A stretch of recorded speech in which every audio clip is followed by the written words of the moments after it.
Welcome back to our readings through the scriptures for the year, and I understood also that you've been reading the Book of Proverbs, and you notice there's 31 proverbs. Notice there's usually 31 days in a month. The idea is to read a proverb a day, but to understand the background of what the proverbs were all about, they were actually training manuals that was given by Solomon. Solomon wrote most of them, but there are other wise sages that entered in as well. Solomon probably edited the whole thing, but they're given to train young men who are preparing for leadership of Israel. Solomon wanted wise leadership. That's something maybe we could learn in our country as well.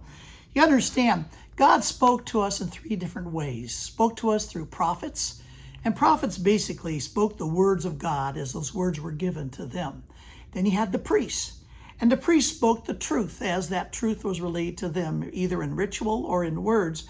But God also used sages, and sages were given wisdom in their insight. In other words, from their observation of life, observation of behavior, observation of the cycles of life, God gave them an ability of divine insight to draw truth from those observations so that we could actually see and learn the wisdom of God. These statements are nuggets of gold given to us.